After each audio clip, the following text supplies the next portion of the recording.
me and my poofy hair. OK, je crois que nous sommes en direct. Bonjour tout le monde et bienvenue à le panel sur la parentalité adaptée au traumatisme. Ce qu'on a fait, ça vient de notre vidéo qu'on a fait en novembre passé. Et puis, nous avons présenté un webinaire sur ce sujet en anglais, puis on avait eu le panel en anglais. Donc, pour janvier, on vous le présente en français. Donc, on a eu le webinaire à ce sujet la semaine passée, c'était jeudi soir. Et puis, ce qu'on a décidé, c'est aussi vous présenter un panel en français avec des parents qui passent à travers ce site en ce moment ou qu'on passe à travers de ça. Et puis, juste pour vous parler un peu de leur expérience et leur situation, de différentes stratégies qu'ils utilisent à la maison, c'est le côté le plus pratico-pratique. Donc, c'est ça. On vous souhaite la bienvenue ce matin au panel. Moi, je m'appelle Brandy. Je suis la coordinatrice pour la région du Nord. Et puis, c'est ça, je vais vous présenter ça avec nos parents qu'on a ce matin. Donc, bonjour à nos parents. On a Heather qui nous joint ce matin. On a Patricia qui nous joint ce matin. Puis, on a Marianne. Bonjour, les dames. Bonjour. All right. Donc, je veux... Donc, on va commencer. On va aller voir les questions si je peux les trouver. Donc, ça ne sera pas bien long. OK. Puis, je veux juste ajouter là, que ne vous inquiétez pas si vous voyez Marianne aller et venir. Là, on a quelques petits problèmes techniques, mais on va continuer comme on peut de toute façon. Exactement. Donc, Patricia, avant qu'on y va aussi, est-ce que toi, tu nous vois en direct sur la page? Oui, tout va bien. Fait que si jamais que tu vois qu'il y a des commentaires, laisse-moi savoir. Juste parce que des fois, là, on a un petit glitch sur mon côté que je ne vois pas les commentaires. Bon. Et puis, pour vous qui nous joignent ce matin, si jamais vous avez des questions ou des commentaires, n'hésitez pas, ça nous ferait plaisir de vous répondre ce matin. Donc, on va commencer. La première question, c'est qu'on va faire un tour de table juste pour que vous vous familiarisez avec ces belles dames qui nous joignent ce matin. Est-ce que vous pouvez nous parler un peu de votre famille ce matin? Fait que Patricia, si tu veux y aller. Oui, je vais bien commencer. Donc, aujourd'hui, je sais qu'il y a plusieurs de vous peut-être qui me reconnaissaient avec d'autres lives parce que je travaille aussi pour la Fondation. Mais aujourd'hui, je suis ici avec mon chapeau de maman. Donc, je vais vous dire que moi, j'ai adopté 2 enfants. Ils sont frères et sœurs. Ils sont venus chez nous quand ils avaient 2 ans et 4 ans. Maintenant, ils ont 8 ans et 10 ans, donc ça fait quand même longtemps. On a appris beaucoup pendant notre parcours, des choses qu'il faut adapter, des choses qu'il faut faire différemment pour aider nos enfants justement à s'adapter à la vie avec nous, à gérer leurs émotions. Donc, c'est moi et mon mari et nos 2 petits. On a beaucoup de soutien familial avec ses parents, nos parents, avec notre famille. Et ça, c'est quelque chose qu'on a toujours trouvé de très important. C'est 2 petits-enfants qui avaient quand même un passé.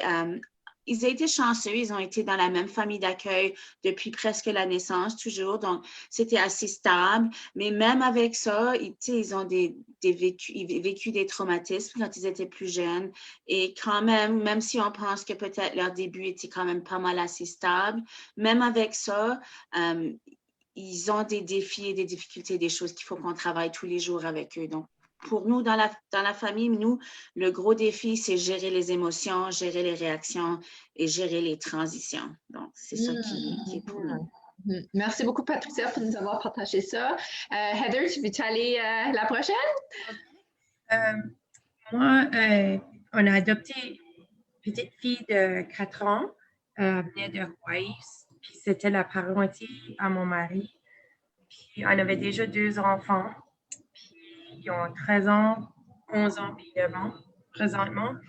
Puis c'est ça. ça fait depuis 4 ans qu'elle est avec nous. Puis, oui, on a appris beaucoup comment parenter différemment qu'avec les 2 autres enfants qu'on avait déjà. Puis, ouais, c'est intéressant.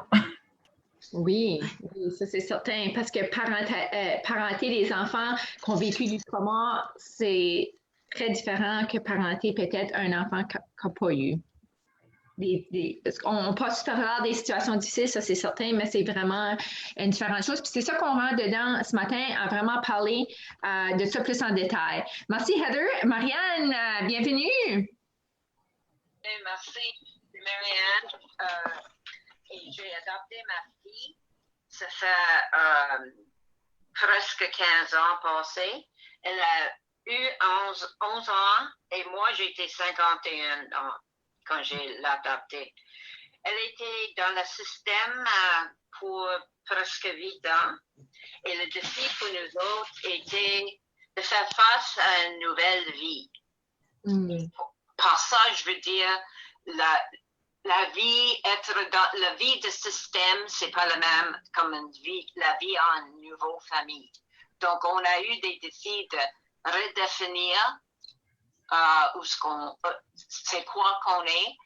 Pour moi, je suis une mère. Pour elle, elle est une nouvelle fille, si tu veux, dans la famille. So, ça, c'était notre plus grand défi. OK, oui. Je peux m'imaginer surtout à 11 ans, puis comme tu dis, c'est vraiment une différente vie quand on change du système et on rentre vraiment dans une place permanente, dans le fond, de ce que je peux comprendre, de ce que tu nous dis. Parfait. Fait que, est-ce que vous êtes confortable qu'on rentre dans la deuxième question, qui est dans le fond vraiment ce qu'on discute aujourd'hui. Donc, la question est comment décrivez-vous la parentalité adaptée au traumatisme? Moi, je peux commencer. Oui. Moi, je dirais que pour moi, c'était vraiment de regarder comment être parent d'un autre côté, finalement.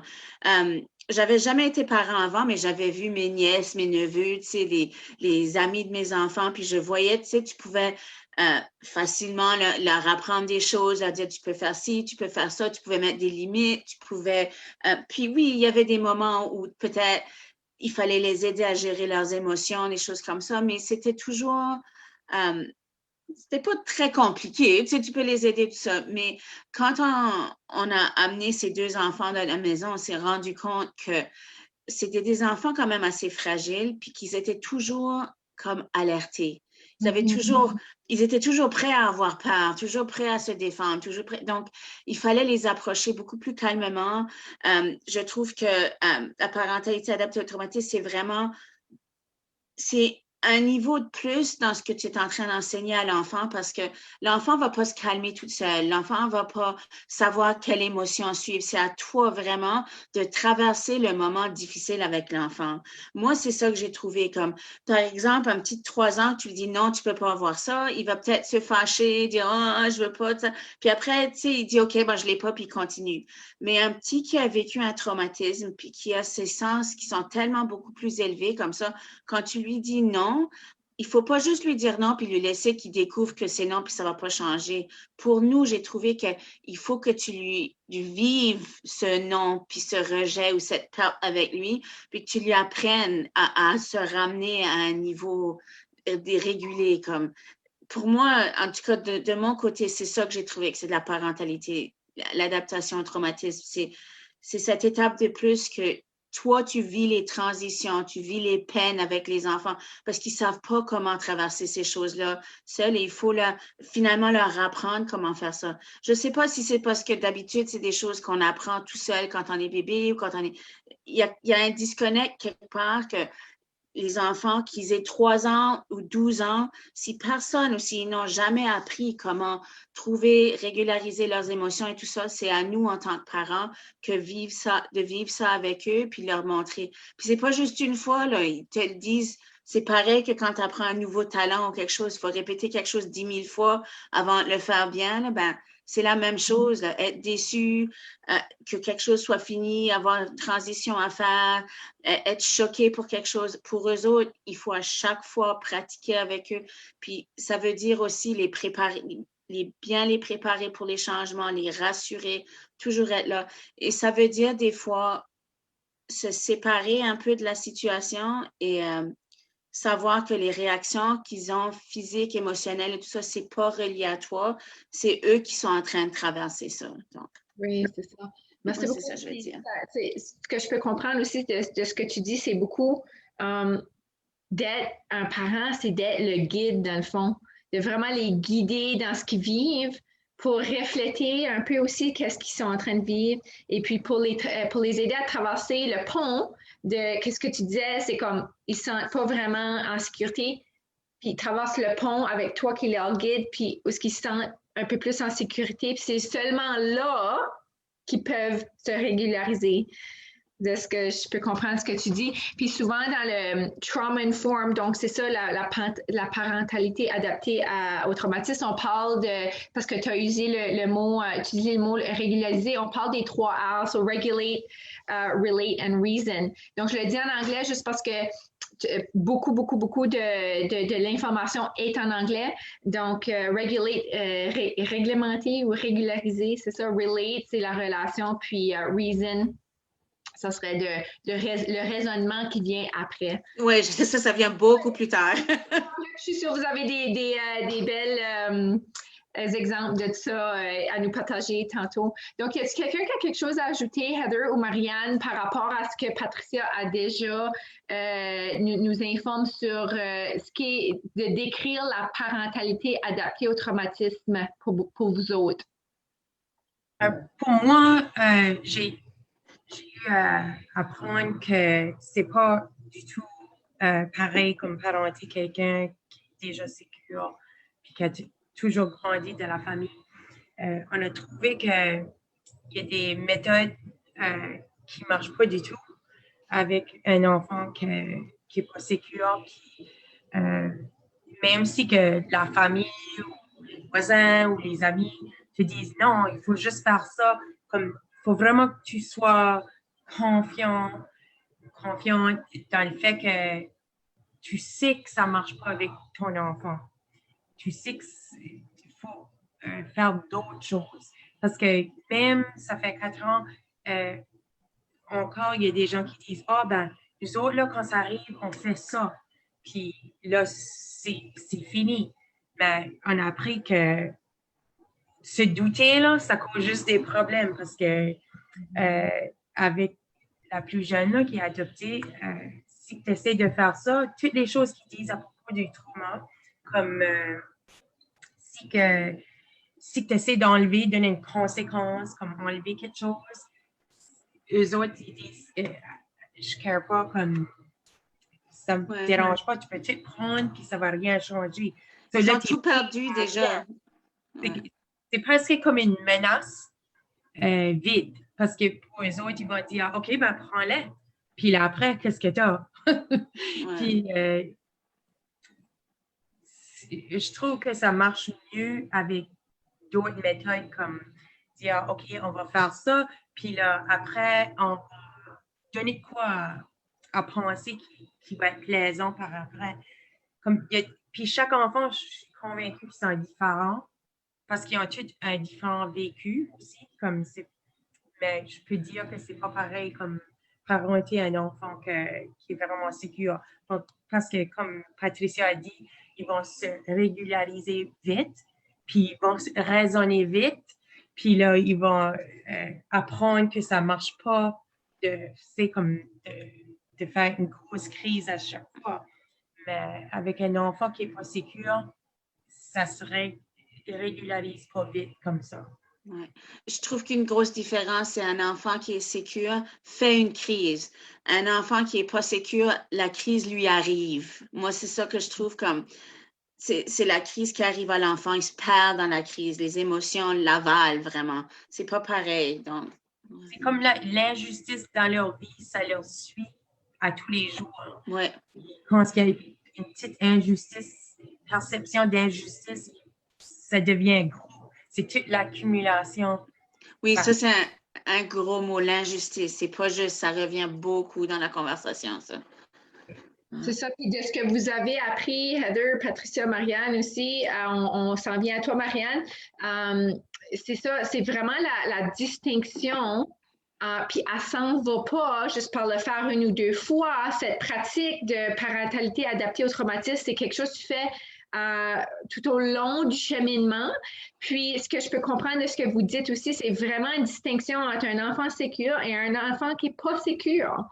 Puis ça prend des années et puis beaucoup, beaucoup de travail. Puis avant qu'on arrive à traverser le pont, puis justement, il faut traverser le pont chaque fois.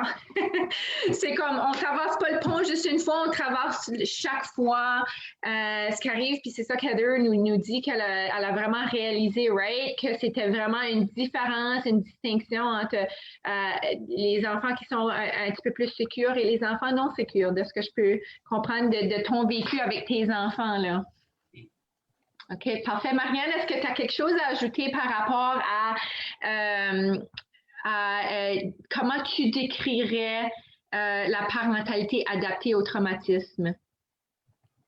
Pour moi, j'ai trouvé que c'était important d'être un vrai parent, une mère, une guide, une défenseur de mon enfant. Et j'ai toujours pensé que mon adoption et mon histoire peut m'aider à comprendre les défis de ma fille. Et j'ai essayé d'utiliser cette histoire, ces expériences, pour ne faire jamais juger. Et aussi, j'ai trouvé que c'était très important de ne perdre pas l'humeur dans la situation. Parce que des fois, j'ai trouvé ma fille Zoé, elle était très intense. Vraiment comme on dit un drama queen un peu. Et j'ai trouvé c'était important d'être l'opposé de ça. Et pour moi, ça nous a donné l'espace pour travailler avec le trauma.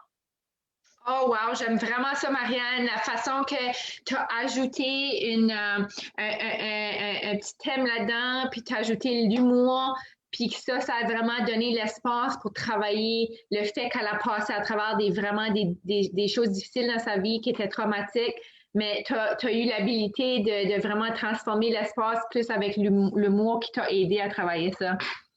C'est vrai ce que tu dis, j'entends quand tu parles de drama queen. Puis moi, j'ai un garçon et une fille. Il est autant drama queen qu'elle. Puis c'est vrai, puis je trouve que c'est parce que ça revient encore au fait que leurs émotions sont tellement fortes. Puis ils ont ce sens de perte, d'injustice, de peur. Ils sont comme intensifiés tout le temps. Je sais pas, Heather, si la tienne aussi, c'est drama queen, mais moi, un petit bobo, là, tu jurerais que quelqu'un est en train de les assassiner, là, comme... J'ai mis Zoé dans le théâtre. Oh, wow, OK. C'est une bonne idée. Pour elle de prendre son patience, si tu veux, et de trouver une autre façon de travailler avec sa passion. C'est ça. Moi, je pense faire ça avec ma fille. Elle chante beaucoup, peut-être la mettre dans la chorale ou lui faire, parce que c'est ça, elle a tellement d'émotions à sortir. Là, que... Mais c'est tellement une belle façon de pouvoir s'exprimer, puis jouer des rôles que eux autres se sentent sûrement que c'est vrai pour eux autres, mais pouvoir vraiment transmettre ça d'une autre façon, c'est tellement une bonne idée. Puis c'est ça qu'on démontre aujourd'hui aussi par rapport à cette discussion. C'est vraiment justement comment on trouve des différentes stratégies adaptées à nos enfants qui ont vécu du trauma. Fait que merci beaucoup pour votre partage. On va aller à la troisième question ici.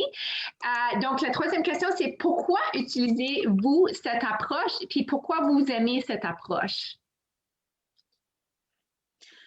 Moi, je dirais aimer l'approche ou l'utiliser. Vraiment, je l'utilise parce que on est vraiment comme obligé, je trouve. Comme je vois que si, par exemple, je faisais comme un time-out, avec un de mes enfants, c'est pas quelque chose qu'ils pourraient supporter. Cette idée d'être seul tout d'un coup avec leurs propres pensées, leurs propres émotions sans que quelqu'un soit là pour les aider, ça serait trop pour eux. Comme au lieu de, comme on disait, se régulariser, puis descendre, puis se calmer, tout ce qu'ils font, c'est s'augmenter dans leur perte ou dans leur bouleversement. Donc, on peut essayer des choses comme Heather disait, des conséquences, mais les conséquences pour eux, qu'est-ce qu'ils n'ont pas perdu déjà, ces enfants? Tu vas enlever quelque chose d'autre quand dans leur tête, ils disent, j'ai perdu ma maman, j'ai perdu mon papa, j'ai perdu ma première maison, j'ai perdu, tu sais, dépendamment de l'âge qu'ils ont. Prends mon toutou, qu'est-ce que ça peut faire? Tu sais, donc, tu sais, des conséquences comme ça ne marche pas, du temps seul. Donc, il faut vraiment inventer, imaginer une autre façon. Il y a beaucoup de renforcement qui est important, il y a beaucoup de structure qui est important, il y a beaucoup de les rassurer, soit avant que quelque chose arrive ou avant que tu commences quelque chose, ou pendant que quelque chose est en train de se passer. Puis, c'est à propos de beaucoup de connexions. Nous, c'est ça, comment on utilise, c'est beaucoup de connexions. Je dirais même, je peux donner un exemple. Justement, hier, j'étais au milieu d'une, je ne sais pas, Brandy, tu te souviens, j'étais au milieu d'une conférence par vidéo et j'ai dû m'en aller parce que ma fille, elle trouvait pas un toutou à elle ou quelque chose. Puis c'était la fin du monde. J'ai dû passer 5 minutes juste à me connecter avec elle. Puis c'était lui dire, oh, je sais, tu es triste, tu es déçue. Ça fait mal. Tu sais, elle voulait pas m'entendre. Elle disait, non, va-t'en, mais en même temps, elle disait, va-t'en, mais elle voulait que je sois là avec elle. Tu sais, puis c'est lui flatter le dos, comme me connecter avec elle, la faire elle-même, se reconnecter avec son corps, tout ça. Puis petit à petit, elle s'est calmée. Tu sais, je faisais des petits dessins sur le dos, des petits cas, qu'est-ce que je dessine là? Et là, petit à petit, OK, là, elle s'est calmée, puis là, elle a accepté que peut-être son toutou était quelque part, puis elle allait le retrouver. Mais il fallait que je l'aide à se reprendre comme ça. Donc, si tu demandes qu'est-ce que j'aime de cette approche, je trouve que même moi, ça m'aide à me calmer, ça m'aide à connecter mieux avec mes enfants, au lieu de lui dire, tu sais, va dans ta chambre, crie tout seul. Non, ils ont besoin qu'on connecte avec eux. Puis, je l'utilise comme tu demandes pourquoi, parce que c'est ce qui marche avec eux. Reconnecter, les aider, ça, c'est pour ça, moi, je l'utilise. J'ai essayé d'autres, puis ça marche pas. Non, c'est ça. Puis, sais-tu quoi? Comme le plus que j'ai eu l'occasion d'apprendre sur cette stratégie, je l'utilise avec mes enfants. Ils ont 2 et 4 ans. Mais je l'utilise parce que je crois aussi tellement dans cette approche que ça n'a pas besoin de juste être avec des enfants qui ont nécessairement eu un gros vécu ou qui ont eu un vécu de traumatisme. Pour moi, je l'utilise aussi avec mes enfants, puis ça nous a tellement rapprochés. Puis quand tu dis la relation, c'est ça, c'est de bâtir la relation, hein? C'est de bâtir la relation de confiance. Fait que merci beaucoup. Heather, as-tu quelque chose d'ajouter ou Marianne par rapport à cette question de pourquoi vous utilisez cette approche puis pourquoi vous l'aimez? Moi? OK. Moi, j'utilise cette approche parce que je trouve que ça nous permet de prendre la distance, si tu veux, de la trauma. Pour le mieux comprendre. Comment prendre le trauma personnel et le faire ou le transformer dans une force pour la vie. Un exemple de ça, c'est dans ou avec le trauma, il y a en anglais, on dit resilience. Donc, le trauma, vraiment, c'est aussi le fait qu'on peut être resilient, si tu veux. Et ça, c'est l'approche que moi, j'essaie de faire. Marianne, merci beaucoup pour partager ça, la résilience. C'est tellement vrai, puis c'est vraiment, c'est vrai, on voit ça déjà parce qu'on connaît Zoé. Et puis, le fait qu'elle a pu transformer sa période, son trauma, en exprimant, puis comment est-ce qu'on dirait ça, en changeant ça, puis pour du bien, pour faire du bien. Elle a fait du bien avec son trauma. Puis avec ta guidance, wow, ouais, merci pour avoir partagé puis nous rappeler que c'est pas tout le temps juste du négatif, qu'il y a vraiment du positif qui peut sortir de ça. Heather, pour toi? Oui, je suis d'accord avec Patricia là, pour régulariser l'enfant, même si tout le monde est escalaté comme d'habitude, si ça semble que ça va juste continuer à monter. Des fois, juste dire, as-tu besoin d'un câlin ou quelque chose? Puis là, tu vas voir le visage au lieu d'être vraiment comme pour, je sais pas si c'est parce qu'ils sont comme ils sont obligés d'être résilients, mais dans le visage, ça semble comme non, je vais me battre jusqu'à la fin. Oui. Puis, tu te demandes, as-tu besoin d'un câlin? Puis là, tu fais un petit sourire, puis là, tout d'un coup, tu peux voir, oui, j'ai besoin comme, c'est comme presque comme une face qu'ils font pour dire comme, non, comme, je vais me battre pour me protéger. Ouais. Puis là, quand ce que tu donnes à une autre option, là, ça les désarme. Puis, C'est vrai ce que tu dis. Je le vois, je l'ai vécu plusieurs fois. Ils sont comme une boule de nerfs, puis ils veulent pas accepter ton aide. Puis là, tout d'un coup, tu les vois, tout d'un coup, tu vois les cracks, tu vois le sourire qui arrive, ou les yeux qui lâchent, ou les épaules qui tombent. Tu dis, OK, j'ai trouvé la petite place qu'il faut pour rentrer, pour les aider à baisser. Là. Mais c'est vrai. puis je pense que c'est ça qu'on voit souvent comme résilience. On pense que oh, regarde, ils sont vraiment résilients, comme ils sont forts, puis ils pleurent jamais. Mais on verrait ça comme normal, pas normal, mais un adulte va peut-être faire ça, il va être dur, puis il va jamais montrer des larmes. Mais un enfant qui fait ça, ça démontre qu'ils ont vécu beaucoup. Puis des fois, on va dire, ben, ça n'a pas d'allure, un enfant qui me parle comme ça. Mais si tu creuses un petit peu, tu peux voir que l'enfant veut être un enfant. C'est juste qu'il s'est habitué d'être comme l'adulte. Ouais.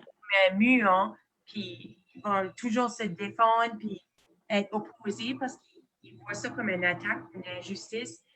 Mais une fois que tu peux dire, regarde, je suis ici, je suis ton parent, as-tu besoin d'un câlin? Tout d'un coup, comme un petit sourire, puis là, tu donnes un câlin, puis c'est comme Ça fond, là. sont soulagés de donner l'option de ne pas être un adulte. Oui, beaucoup de se rappellent. Oui, vas-y, Patricia. Je trouve que dans des situations comme ça, tu vois un enfant que justement, tu dis qu'il veut être l'adulte. Donc, l'enfant est toujours préoccupé. Qu'est-ce qui va se passer? Est-ce que je suis sauve? Est-ce que ça va? Puis là, tout d'un coup, quand il t'accepte ou quand toi, tu prends le rôle justement de parent et de protecteur, ils sont capables juste de vivre la petite vie puis pas toujours être préoccupés avec les alentours autour d'eux. Ils disent, OK, maman ou papa ou ma tante, je sais pas quoi, va s'occuper de moi. Je peux jouer mon jeu sans penser que quelque chose va venir m'attaquer parce que je suis protégée. Donc, j'imagine que cette différence, c'est pour ça que je te dis, on les voit, là. Tu vois le, OK, je suis correcte, là. Ouais. Merci pour ce rappel, Heather, parce que c'est vraiment vrai qu'on oublie qu'il y a des petites façons comme ça, surtout avec des câlins, des hugs, puis comme Patricia dit aussi, de prendre le rôle de parent, puis tu dis aussi, Heather, que c'est ça, c'est toi qui es le parent, puis ils n'ont pas besoin d'être forts, puis qu'ils peuvent être vulnérables, puis que tu vas les prendre, puis les sécuriser là-dedans. Fait que, the power of the hug, hein, c'est comme... C'est pas toujours facile. Il faut se régulariser aussi et dire je veux que tu me combattes toute la journée ou je veux que ça dégage là, toutes les émotions. Il y a beaucoup de non avant d'avoir un oui pour un câlin. Puis souvent, il y a des non et des oui en même temps. Comme ils te disent va-t'en, mais dès que tu te recules, ils disent non, reste ici, va-t'en, reste ici. Comme il y a beaucoup de ça. Là. Oui, puis tu apportes un bon point, justement, tu veux-tu te chicaner toute la journée, puis tu veux-tu que ça soit comme ça, ou tu veux-tu que ça soit dans une place plus régularisée, puis qu'ensuite, on peut raisonner plus tard, mais comme Patricia riait tantôt, ça peut être plus tard des heures, mais des jours aussi. Parce que là, si qu'on est régularisé, on se sent plus sécure, puis on peut plus raisonner. Oui, c'est ça. C'est vraiment une étape comme... C'est difficile comme adulte de faire ça. Si tu fais crier après, jouer après, des choses, j'étais vers toi, puis c'est difficile de dire, OK, ce qui serait mieux tout de suite, ce serait un câlin. C'est Non, vraiment difficile. puis t'as raison. Puis dans le fond, c'est ça qu'on voudrait tout comme adulte aussi, mais c'est ça, cette approche, c'est vraiment une approche qui fait que nous, comme parents, on doit être Oui. régularisés, puis qu'on doit utiliser quasiment cette approche sur nous, vraiment, là, c'est comme ça. OK, la prochaine question, c'est quels sont les aspects les plus difficiles de les mettre en œuvre? Ça fait, qu'est-ce que vous avez remarqué qui a été le plus difficile vraiment? Puis j'imagine c'est peut-être autour de se régulariser comme parent, mais vous pourrez nous dire qu'est-ce qu'a été la chose la plus difficile, Marianne, pour toi, exemple, de vraiment mettre cette approche en œuvre? Pour moi, c'était la voix de sa mère biologique. Comme même si elle n'était pas avec nous autres, sa voix était dans l'air. Un exemple, c'est que deux mois après que j'ai eu Zoe, elle m'a dit, et je vais dire ça en anglais, elle a dit, "You're ruining my life." Et pour moi, j'ai pensé, je te connais seulement pour 2 mois. Donne-moi du temps, je vais faire qu'est-ce que je peux. Et j'ai dit, t'as raison. J'ai dit, t'as raison parce que j'ai travaillé avec le ministère du Travail social et I ruined many people's lives et j'ai pensé, je vais continuer à faire ça et je téléphonais le département, le ministère, ils ont dit, on a juste la fille pour toi. Et j'ai dit, voilà, c'est ici. Sa réponse était, never mind. Mais c'était pas elle qui a vraiment pensé ça, c'était sa mère biologique. C'était comme, elle était sur sa main pour des années et elle était la mère était tellement forte et c'était nécessaire de combattre le voix qu'elle a apporté avec elle. Ah oui.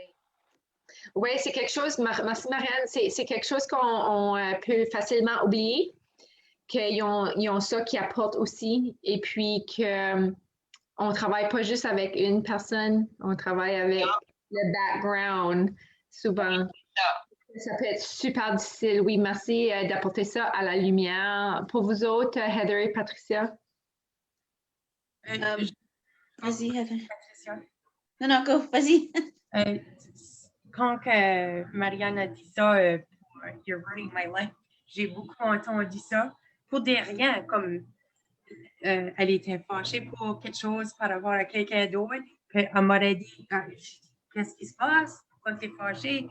You're ruining my life. Puis c'est vraiment comme, c'est un thème, je pense, que ne peut pas vraiment dire c'est avec qui sont fâchés, ils ont le misère à dire pourquoi qu'ils sont fâchés dans le moment. Puis c'est vraiment le raisonnement qui va avec le sentiment. Ils ne sont pas capables de vraiment dire pourquoi je suis fâchée, avec qui est-ce que je dois être fâchée. Puis souvent, c'est compliqué parce qu'il y a toute une histoire des gens qui ne sont plus là. Exactement. Ils vivent encore dans leur tête. Puis nous autres, on ne peut pas entendre ces voix-là, on ne peut pas les voir. Puis oui, ça, c'était vraiment difficile pour nous autres aussi. Puis on trouve aussi qu'il y a des appels avec des gens dans son histoire, avant qu'elle ait vécu avec les autres. Je trouve qu'après, on a beaucoup de difficultés qui suivent, même si c'était une bonne personne, ça a à faire avec son passé. C'est comme un trigger des sentiments qui vont avec son passé. Puis on vit ça tout de suite, là. Je trouve depuis Noël, elle a beaucoup d'appels des gens de sa vie avant. Puis c'est du bon monde. C'est juste que je pense que ça ramène les sentiments de ce temps-là de sa vie. Oui, absolument. Tout au long de votre histoire d'adoption puis de devenir une famille, c'est comme tout au long, vous avez toujours quelque chose à continuellement apprendre sur leur trigger, sur ce qui vient. Fait que ça vient que vous devenez des experts dans ce qui parce qu'on apprend, right? On apprend, bon, c'est quoi qui va les triggerer. Puis je crois que c'est un apprentissage que vous avez tout au long là, de votre histoire ensemble. Patricia, as-tu quelque chose à ajouter? Oui, moi, je dirais comme si je pense aux choses, les aspects les plus difficiles, d'abord, c'est changer sa façon de penser, puis les attentes qu'on a, qu'est-ce que ça va être d'élever des enfants. Tu sais, tu penses à comment toi, tu as été élevé. D'habitude, on copie la façon dont nous, on a été parentés, puis c'est s'adapter à ça un peu. C'est réaliser aussi, une autre chose difficile, c'est réaliser que pour aider à régulariser un enfant comme ça, il faut d'abord se régulariser soi-même. Il faut apprendre à se séparer d'une situation qui peut être forte, justement, comme j'aime bien entendre que Marianne dit qu'elle utilise l'humour pour sortir, parce que peut-être qu'elle sort Zoe de ça aussi, mais elle se sort elle aussi en même temps, en choisissant l'humour au lieu de la réaction. C'est ça, tu sais, quand quelqu'un te dit « tu ruines ma vie, je t'aime pas », tu es pas ma maman, tu sais, toutes ces choses-là, c'est comme c'est difficile de juste dire, OK, c'est pas le message, c'est pas à moi, c'est juste des émotions qui sont en train de traverser, puis il faut que je l'aide. Donc, ça, c'est quelque chose qui a été difficile. Quelque chose d'autre que je trouve qui est difficile aussi, et c'est quelque chose que j'ai réussi à trouver une communauté qui m'aide à vivre ça mieux en parlant à d'autres familles adoptives, c'est de réaliser que le monde autour de nous qui ne vit pas la même réalité, souvent ne comprend pas nos méthodes. Et il faut juste laisser faire. Il faut juste dire, OK, peut-être que tu penses que je suis trop lâche avec mes enfants puis je les laisse faire, ou peut-être que tu penses que dans certaines circonstances, je suis trop stricte avec mes enfants parce qu'ils ont besoin des limites. Mais tu sais, merci de vouloir me soutenir, mais les idées que tu as, les conseils que tu as, ça marche juste pas dans mon environnement, dans notre situation. Puis il faut pas te sentir jugé par ça. Il faut juste laisser faire. Puis trouver justement une communauté ou un environnement qui vit les mêmes choses puis qui comprend. Tu sais, j'ai entendu, tu sais, on entend souvent, il faut les discipliner puis faire comme ci, puis faire comme ça. Puis comme Heather l'a dit plus tôt, les conséquences, la discipline, c'est pas, ça marche pas. Je veux pas dire jamais parce que ça dépend bien sûr de ce qu'ils font là, mais ça marche pas dans toutes les situations pour nous. Et malheureusement, il y a du monde qui va dire, mais pourquoi tu fais pas juste ça? Comment est-ce que tu laisses que cet enfant ou ce petit gars ou cette petite fille fasse comme ça? Il faut juste, ça c'est ce qui est difficile, juste de dire, OK, merci, puis juste va de l'autre bord, puis pas laisser ça non plus affecter tes relations avec ce monde-là, tu sais, ou trouver que c'est pas la bonne situation pour toi. Ça, c'est quelque chose que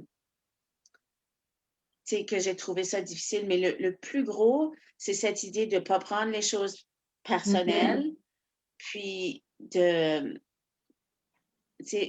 aussi, c'est lourd. Aider les enfants à traverser des émotions comme ça, c'est lourd. Comme j'entends Marianne et Heather qui parlent de « You're ruining my life ». Nous autres, c'était pas ça. Dans notre cas, ce qu'on entendait beaucoup, c'est pas juste, c'est pas juste. Mon fils, souvent, il faisait des chicanes à l'école parce que c'est pas juste que, petit Jean, lui, il a eu la balle rouge plus longtemps que moi. Moi, j'ai jamais la balle rouge. Ou pourquoi est-ce que lui, il peut monter dans la glissade avant moi? Pourquoi est-ce qu'elle peut aller sur la balançoire, mais pas moi? C'est pas juste, c'est pas juste, c'est pas juste. Puis ça faisait des chicanes. Puis ça nous a pris longtemps à parler. C'est pas juste pour lui, c'était un sens de vie en général, parce que c'était pas juste que sous ces enfants-là, eux autres, ils étaient encore avec leur première maman puis leur premier papa. C'est ça qu'il nous a dit un jour. C'est pas juste. Pourquoi moi, est-ce que j'ai pas cette vie-là? Tu sais? Donc, c'est ça. Je dirais qu'une chose la plus difficile, c'est vivre ses émotions avec ces enfants-là. Oui, merci beaucoup, Patricia. Puis, tu as apporté quelque chose qui, pour moi, qui est révélateur aussi. Dans le fond, c'est que la parentalité adaptée au traumatisme, c'est un choix. Parce que justement, comme que tu as dit, c'est quelque chose que peut-être qu'on vient d'une famille puis on copie ce que famille nous a appris, puis qu'est-ce qu'on pense qui va marcher, puis là, oups, tout d'un coup, mais là, il faut faire un choix, puis vous l'avez fait, c'est pour ça qu'on est ici aujourd'hui, vous avez tous les trois fait un choix de décider à adapter votre façon de parentalité, puis c'est ça, faut sortir de se faire juger, puis d'y aller avec comment qu'on sait, puis je pense Heather disait ça au début, justement, vous savez qu'est-ce qui est mieux pour vos enfants, puis justement, comme Patricia nous mentionne, les enfants vivent quelque chose de beaucoup plus gros et lourd, justement, c'est pas juste à propos de la balle rouge, dans le fond, c'était une histoire vraiment plus élargie que ça, c'était vraiment par rapport à sa façon de vivre, fait que ça prend du temps pour aller à l'en-dessous, puis de voir c'est quoi tout en dessous, toutes ces émotions-là, parce qu'ils ne savent même pas souvent eux autres mêmes, mais vous êtes les guides qui les guident là, puis c'est wow. Donc, on va passer à la prochaine question. Donc, comment vous servez-vous de cette approche? Fait qu'ici, on veut juste parler plus d'exemples, comment vous avez modifié vos habitudes, comme on disait, de parenté, et puis comment vos enfants ont-ils réagi? Fait que dans le fond, c'est des exemples, si vous en avez. Puis peut-être Heather peut commencer. Okay. Une des choses quand ça perçu que les filles avaient vraiment besoin de la structure, comme disons qu'on voyait que si elle veillait trop tard, elle avait plus de difficultés à se régulariser. On a fixé une heure de coucher, puis on a resté avec ça parce que si on changeait, là, ça devient un débat à chaque soir. Pourquoi je ne peux pas rester un petit peu plus tard? Puis là, on peut discuter, puis là, raisonner un peu, mais en même temps, pour sauver toute la fatigue à l'heure du coucher, on a fixé une heure, puis on a toujours resté là. Puis on a essayé de temps en temps de changer plus tard, puis ça ne marchait pas bien, puis on a utilisé ça comme un exemple. Il y a des gens qui ont besoin de se coucher à la même heure, puis d'avoir un tel nombre d'heures de sommeil. Puis avec le temps, on dirait que ça l'a mis plus sécure aussi parce qu'elle sait qu'il y a une bonne raison. C'est pas parce qu'on a puni qu'elle se couche toujours à 7 heures, c'est parce que c'est bon pour elle. Mm-hmm. Avec le temps, quand elle est calme, puis on peut tout discuter de ça, elle peut bien raisonner pourquoi il faut se coucher à une telle heure. Parce qu'elle se lève vraiment de bonne heure, comme 6 heures du matin, elle est réveillée, puis prête pour la journée, puis qu'elle veille 8 heures, 9 heures, là, 6 heures du matin, elle va se lever quand même, elle ne va pas être de bonne humeur. Puis, pour toi et ta famille, c'est vraiment alentour de vraiment une structure, comme bâtir cette boîte-là pour qu'elle se sente sécure là-dedans. Ouais. Puis, c'est la même chose pour des telles nourritures, puis ça, c'est comme des telles. Comme on essaie de donner l'indépendance aux enfants, d'essayer d'aller se préparer un sandwich tout seul, puis des choses comme ça, mais il y a vraiment plus de structure quand ça vient à la plus jeune, parce que on dirait comme si tu donnes un pouce, ça va prendre mais là, comme c'est vraiment comme dire des limites upfront, comme tu as besoin de dire ça, c'est des règlements pour toi, puis c'est pour ça qu'on fait ça, puis de raisonner quand elle est calme, puis d'expliquer ça quand elle est calme, puis là, de donner beaucoup de câlins, puis de la sécuriser quand elle est calme, puis là, quand ça vient le moment, on fait des petits rappels. T'en souviens-tu pourquoi qu'on fait ça? Puis l'autre chose, c'est tu as dit c'est un choix de faire cette sorte de parenting-là. C'est vraiment un choix tous les jours. Pas tous les jours, on se sent sécure quand on se fait questionner par tout le monde. Il faut vraiment faire un choix à chaque moment de la journée. Puis quelle sorte de parent que je suis dans le moment. Je suis comme un parent normal ou je suis un parent qui choisit de voir cet enfant-là comme quelqu'un qui a été traumatisé. Puis il y a des journées que ça va être bon, puis des journées que on peut dire, on fait quelque chose qui est bien plus difficile, bien plus important que juste la discipline normale avec un enfant. Absolument. Donc, je dois break, là, comme je dis, OK, ça ne va pas toujours être parfait. C'est notre vie, c'est pas une profession à la maison. C'est vraiment real life. Ouais. Il y a Je personne trouve qui que travaille 24 sur 24. c'est difficile des fois pour le monde à l'extérieur de comprendre comment est-ce qu'on peut être tellement strict avec certaines choses, comme tu dis, la structure, là, puis tellement relâché avec d'autres. Comme, Oui. puis, tu sais, pour eux, ils comprennent pas, mais c'est ça que l'enfant a besoin. Comme, on devient, nous autres, le cerveau externe de cet enfant. Comme, ils connaissent pas leurs limites. Comme tu parlais des collations, si je donne une boîte de craquelins à mes enfants, ils vont manger toute la boîte. Mais si je leur donne un petit bol avec 5 petits craquelins, ils vont manger les 5 petits craquelins puis ils vont être corrects. Mais eux autres, ils sont pas capables de dire, OK, j'ai assez. Si je leur donne la boîte, c'est fini. Là. Je sais pas si c'est pareil pour vous, mais... Oui, je trouve que même si on se parle pas souvent, Patricia, c'est les mêmes choses qui reviennent chaque fois qu'on se parle. On est obligé de faire ça. Puis c'est les mêmes choses qui nous frustrent, comme les autres à l'extérieur, nous voient soit trop stricts ou trop lâches avec les règlements. Puis, c'est frustrant parce qu'il y a des jours qu'on se sent abattu parce qu'il y a des enfants qui nous disent regarde, tu es en train de ruiner ma vie. Puis là, tu as le voisin qui dit bah, si tu fais juste ça, ton enfant serait parfait parce que c'est vraiment un bon enfant. Je sais que c'est un bon enfant, mais ça ne marche pas avec mon enfant. Ouais. Oh, regarde, je lui ai acheté un petit paquet de gomme. C'est juste la gomme une fois. Oui, mais ma fille, tu lui donnes un paquet de gomme, elle met les 12 morceaux dans sa bouche en même temps. Elle prend pas juste un morceau de gomme. Puis des fois, il faut juste comme s'en souvenir que les autres, ils ne comprennent pas du tout. Ça prend des années pour qu'ils comprennent.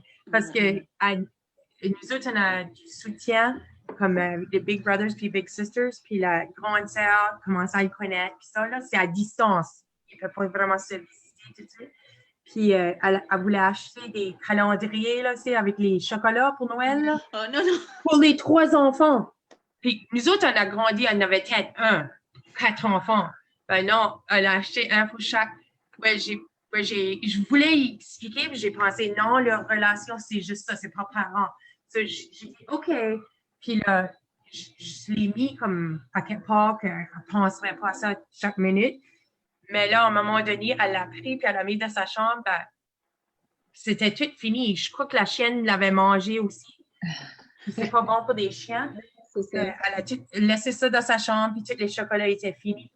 Ben, moi, j'avais un petit peu honte de dire ça à la fille, qu'elle a tout mangé d'un coup. J'avais dit au début, tu es supposé en faire une par jour. Ouais, mais c'est plus grand qu'eux. Ils arrivent. C'est plus grand qu'eux. Tu peux pas les tenter avec des choses comme ça. C'est juste trop difficile. Puis moi, je vois ça avec mon fils, avec les jeux vidéo. C'est tellement difficile. Tu sais, on ne peut pas lui enlever complètement parce que c'est sa façon de connecter avec des gens maintenant, surtout avec la pandémie. Mais il faut vraiment qu'on lui donne ça en petits morceaux parce que si tu lui dis, OK, jeudi, tu vas pouvoir jouer 1 heure de jeux vidéo avec tes amis, ben, du lundi au jeudi, tout le temps, il dit, jeudi, je vais jouer à jeux vidéo, jeudi, je vais comme. Puis moi, tous les jours, il parle avec ses madames de l'école, tout ça. Puis à chaque fois qu'il lui demande, qu'est-ce que tu fais? Il répond toujours, ben, je vais jouer aux jeux vidéo jeudi. Je dis, qu'est-ce qu'ils doivent penser de moi, ces dames à l'école, que tout ce qu'il fait, c'est jouer aux jeux vidéo. Mais c'est pas ça, c'est juste ça. C'est ça qu'il a dans la tête. Marianne, est-ce que tu as quelque chose à ajouter envers comment est-ce que vous, comme un exemple que tu t'as servi de ça? Mais tu nous en as déjà donné plusieurs aussi par rapport à ça, mais est-ce que tu as quelque chose à ajouter? Pour moi, je trouve qu'il faut de ne pas forcer notre routine propre sur l'enfant. Il faut avoir une routine plus flexible. Ça, c'est de mon avis. Il faut aller avec qu'est-ce qui se passe à tous les jours. Et pour moi, c'est un peu différent. Ma fille, je n'ai jamais pensé à ça, mais ma fille m'a dit que j'ai une façon de, je vais dire ça en anglais, to kill any like food obsessions or any obsessions anyone has. I have a way of killing it. Mon approche, c'est que tu veux du chocolat, mange aussi tant de chocolat que tu veux. Tu veux des pancakes, on mange des pancakes tous les jours. Et c'est drôle, mais tout d'un coup, personne veut du chocolat, des bonbons, personne veut du pancakes. C'est comme ça disparu. Quand tu es un enfant qui n'est pas dans ta famille propre, tu vis dans un système avec des règles, avec tout ça. Et d'avoir le freedom de faire qu'est-ce que tu veux pour un petit élan, ça, pour moi, c'est une bonne chose. Donc, j'ai dit, si tu veux, comme ma fille Zoé a aimé des saucisses, et je te dis, des saucisses. Et j'ai dit, OK, tu vas manger des saucisses si tu veux. Elle a mangé, mais tout d'un coup, ça prend peut-être une couple de semaines, elle a dit, je veux pas des saucisses. Je suis écœurée de ça. Et je veux pas des bonbons, je suis écœurée. Donc, ça, c'est juste une autre façon de l'approcher. Oui, merci, parce que c'est intéressant. C'est, dans le fond, tu as appris ça avec ta fille, tu as vu que ça marchait pour elle, puis elle a pu découvrir ça. Tu lui as accordé la chance de découvrir ça pour elle-même. Même mes petits-fils, maintenant, comme il aime des chocolats et tout ça, je le laisse manger. Il n'aime pas trop des bonbons ou des chocolats. J'ai une façon de vraiment détruire ça. Oui, j'aime ça. Patricia, je sais que tu as quelque chose à ajouter. Les filles, je voulais juste vous rappeler qu'il est déjà 11 heures. Je sais que Marianne a un rendez-vous à se rendre. Puis dans le fond, ça tire à la fin. On a 2 questions juste à passer à travers vite fait, si ça ne vous dérange pas. Mais je sais que tu avais quelque chose à ajouter, Patricia, avant qu'on passe à d'autres choses. Non, je voulais juste remercier Marianne justement parce que ça me fait penser, c'est vrai que des fois, il faut laisser les enfants, je pense à ça. Mon fils, lui, est obsédé pour manger des fruits et des légumes. Il adore ça.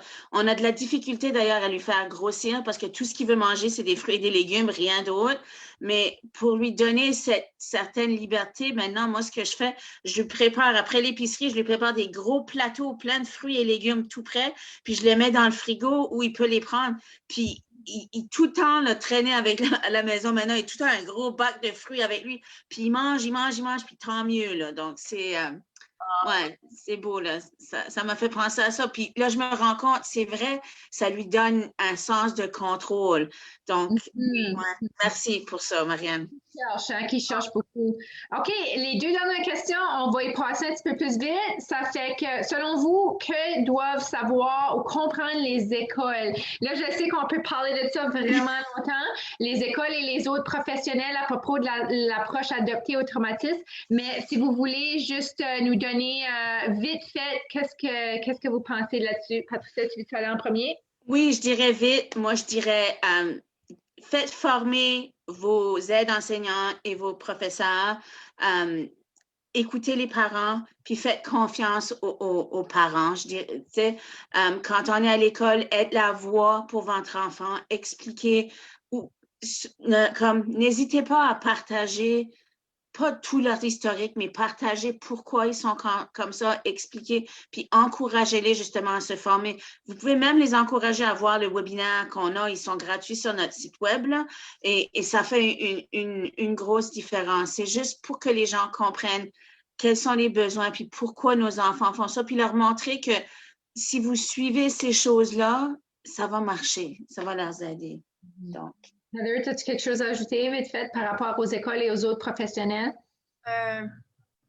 Oui, pour leur dire, comme nous autres, on n'a pas eu beaucoup de problèmes dans l'école, sauf pour des petites choses comme qui sont frustrantes pour nous autres. Si l'école ne sait pas que c'est un enfant qui oublie beaucoup, puis là, qu'on envoie toutes sortes de choses avec elle, tu passes l'après-midi à chercher toutes ces choses-là avant qu'on va la chercher, parce qu'elle les perd toutes au cours de la journée, dans la cour d'école, dans le corridor. Puis c'est difficile pour eux autres de savoir, c'est pas un enfant qui est capable de s'en souvenir, de ramasser son manteau de robe, son truc, comme toutes ces choses-là, comme c'est frustrant d'avoir besoin d'expliquer à chaque personne qu'elle interagit avec, mais en même temps, comme il faut trouver quelqu'un dans l'école qui est capable de communiquer à leur équipe, puis leur dire comme elle a besoin de l'aide pour ça. Parce que si tu parles à la mauvaise personne, il va dire « Oh, tous les enfants sont comme ça. » Pas exactement comme ça. Puis, c'est important, je trouve aussi, de comprendre qu'il faut qu'ils comprennent que ces enfants réagissent pas comme ça exprès. C'est pas un choix de réagir comme ça. Puis que, tu sais, comme je disais, qu'on est le cerveau externe pour les enfants à la maison, ils ont besoin de ça à l'école. Tu sais, des fois, on dit, ben, ils n'ont pas vraiment besoin de spéciaux. Est-ce qu'ils ont besoin d'un soutien supplémentaire? Oui, ils ont des besoins spéciaux et oui, ils ont besoin d'un soutien supplémentaire. Moi, je dirais, l'école avec qui on a travaillé nous a toujours soutenus très bien. On est chanceuse d'avoir une aide enseignante pour notre fille qui était un ange, vraiment, là. Puis, c'est important, cette relation, excusez-moi. Non, puis tu nous démontres, Patricia, comment c'est important, parce que c'est pas juste le travail à la maison, hein, c'est la communauté au complet qu'on a besoin de se sentir soutenu. Puis là, c'est moi qui vais être toute émotionnelle. Fait que là, on va passer à Marianne. Marianne, as-tu quelque chose à ajouter par rapport aux écoles? Je suis d'accord. Il faut être un grand défenseur de ton enfant. Moi, j'ai envoyé, j'ai texté, j'ai envoyé des articles qui parlent de l'école et l'enfant adopté, et j'ai envoyé, il était très fatigué de moi, mais c'était correct parce qu'ils n'ont pas bien compris. Et même comme ma fille, j'étais peut-être un peu protecteur, si tu veux, parce qu'elle a eu des mauvaises expériences avec, disons, des hommes. Et dans middle school, comme tu savais, il y a des gars qui essaient des affaires et tout ça. Et je m'en souviens, la dernière journée de l'école, j'étais vraiment fâchée de le fait qu'ils n'ont pas de contrôle sur ça. Que j'ai dit à la principal que this middle school is the Peyton Place of middle school. Et j'ai eu l'attention du principal. Ils ont commencé à adresser un petit peu les défis. Oui, oui. Fait que c'est vraiment un travail ensemble. C'est de travailler ensemble avec l'école, avec les professionnels, avec les personnes autour de nos enfants pour qu'on puisse être toutes sur la même longueur d'onde. Ça serait la chose idéale. Donc, la dernière question pour ce panel, c'est pourquoi est-il important d'établir des liens avec d'autres parents qui vivent les difficultés semblables? Patricia a déjà parlé de ça un petit peu par rapport du système de support pour vous comme parents. Fait que vas-y, Patricia, si tu veux, puis c'est comme ça qu'on finit ça. Oui, moi, je dirais, comme vous avez vu, tout à l'heure, même moi et Heather, on a relié tout de suite, on s'est connecté en disant, oui, on vit la même chose.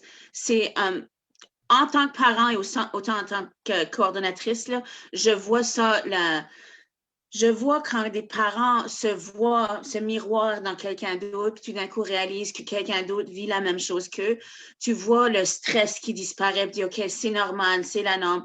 C'est important de trouver du monde qui vit la même chose que vous parce que c'est facile d'oublier qu'on n'est pas seul là-dedans.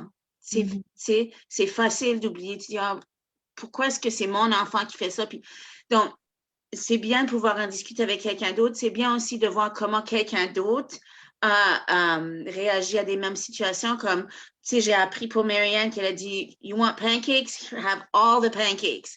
C'est vrai. Peut-être que de temps en temps, il faut juste que je fasse ça, tu sais. Puis, c'est...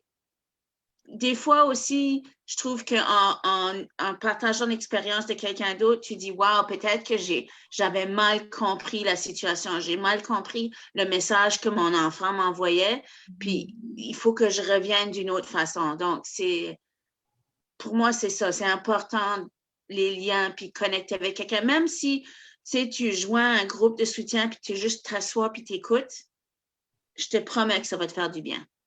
Oui, merci, Patricia. Avez-vous quelque chose à ajouter, Heather ou Marianne, ou les deux? Je trouve que Patricia, comme on a déjà eu des expériences dans les groupes de soutien, à ce qu'on a connecté, on a dit, ah oui, on vit la même chose, puis on était plus capable de rire de l'expérience après, puis de être plus calme. Puis une fois que tu connectes avec quelqu'un, là, tu peux te donner permission de rire parce que tu n'es pas tout seul. C'est difficile de rire de quelque chose heavy quand tu es tout seul. Absolument. Si avec quelqu'un d'autre, puis tu dis, ah, toi, tu vis la même chose, puis là, l'histoire paraît vraiment drôle, comme quand on disait que l'enfant, tu dis, ah, t'es vraiment comme, tu ruines ma vie, mais on donne tout pour cet enfant-là, on fait tout, on a sacrifié des années pour l'adopter, puis là, on est en train de la ruiner, comme. Non, je vais juste arrêter. Marianne, s'il faut que tu ailles, c'est correct. Là. You go, we'll close off. Merci. Je mets mes bottes. Okay, Merci beaucoup d'être là, Marianne. Merci beaucoup à toi, Heather, et à toi, Patricia. On apprécie certainement votre temps. Puis c'est ça, Marianne, s'il faut partir tout de suite, vas-y. Mais c'est ça, c'est la fin. Tout le monde, c'était vraiment intéressant. OK, merci, Marianne. De ton temps. Et puis, c'est ça pour les gens qui nous regardent. Si vous avez des questions, n'hésitez pas. Je ne sais pas s'il y a des questions avant qu'on finisse ça. Patricia, oui, on a eu un commentaire. Oh, je ne l'avais pas vu. Attends, OK. Le commentaire, c'est que vous faites du beau travail. Fait que ça, c'était à vous, les dames. Puis c'est oui, vous faites du beau travail. Puis c'est ça, je pense, moi, je vais vous dire, n'oubliez pas qu'il faut vous donner un pat on the back pour le travail que vous faites. Parce que, tu sais, on l'a mentionné, puis Heather l'a dit aussi, puis Patricia le sait, c'est un choix chaque jour, c'est un choix chaque matin. Et puis, c'est vous qui prenez ce choix-là. Ça fait que moi, je vous envoie des virtual hugs puis de l'encouragement dans ce que vous faites. Puis à tous les parents qui nous regardent, qui passent à travers la même chose que Heather, Patricia et Marianne, je vous donne un hug aussi. Puis les femmes ici aujourd'hui savent qu'est-ce que vous passez à travers. Ça fait connectez-vous avec nous. Puis je suis sûre que ça leur ferait plaisir de jaser ça avec vous. Absolument. Puis moi, je dirais aussi merci Heather de venir. Je voudrais partager une autre chose quand on parle de connecter avec des autres familles. Ça. Malheureusement, en ce moment, parce qu'on est dans la pandémie, on n'a pas eu la chance de faire ça, mais une des choses que j'aime beaucoup avec le réseau, c'est quand on fait des activités sociales, c'est bien de se retrouver en groupe avec des autres familles, comme cette année, on est allé, ou l'année dernière, on est allé au skate park. Puis c'était tellement bien de voir les autres familles, puis pas d'être préoccupé à qu'est-ce que quelqu'un va penser de la façon dont je parente cet enfant parce qu'il y a d'autres gens qui font la même chose, tu vois. Juste d'être dans cet environnement-là où tu relaxes. Pareil que quand on dit qu'on fait une bulle de sécurité pour l'enfant, mais quand on sort en groupe comme ça où tout le monde se comprend, on est dans une bulle de sécurité, là, tu sais, où on fait des activités ensemble, même avec une autre famille. Tu sais que les parents comprennent pourquoi tu es comme ça avec ton enfant, avec tes enfants, puis tu as toi-même finalement la chance de relaxer aussi, puis de profiter de l'environnement. Tu es dans ta propre bulle sécuritaire comme ça, donc ça fait du bien. Absolument. As-tu des derniers mots à ajouter, Heather, avant qu'on finisse, puis qu'on dise au revoir à ce sujet pour l'instant?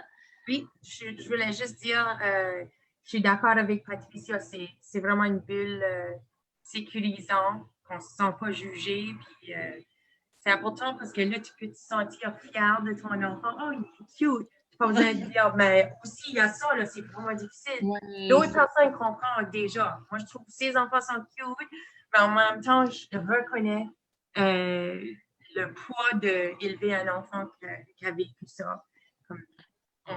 On se connaît de plusieurs niveaux, là.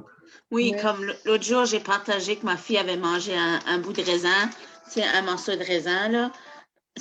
C'est gros, ça, tu sais. Puis tout le monde m'a félicité. Elle a mangé un raisin. Quelqu'un d'autre dirait, pourquoi tu ne l'as pas obligé à manger un raisin il y a des années, là, tu sais. Ouais. C'est exactement ça. Ouais. C'est fun, ouais. Puis je voulais... Oui, vas-y, Patricia. Je voulais juste rappeler à tout le monde que ce soir, c'est mon plug maintenant, soir à 8h, j'ai un groupe de soutien pour la région de Moncton. Justement, d'habitude, on fait les groupes bilingues. S'il vous plaît, venez nous retrouver. On peut discuter de plein de choses, que vous soyez parents adoptifs ou en attente d'adoption. On est là pour répondre à vos questions. On est là pour partager. On est là justement pour avoir notre petite bulle sécuritaire. Donc, amenez votre café, venez nous voir à 8h ce soir de votre sofa, puis on discutera aussi. Et demain, demain, Kim a son groupe pour la centrale. Parfait. OK, je vous remercie encore. Et puis, à la prochaine, tout le monde. Suivez-nous continuez à nous suivre ici. Puis, c'est ça, envoyez-nous nos questions si vous en avez. Ça nous fera plaisir. Bonne journée tout le monde. Okay, bonne journée. Merci. Bye. Bye.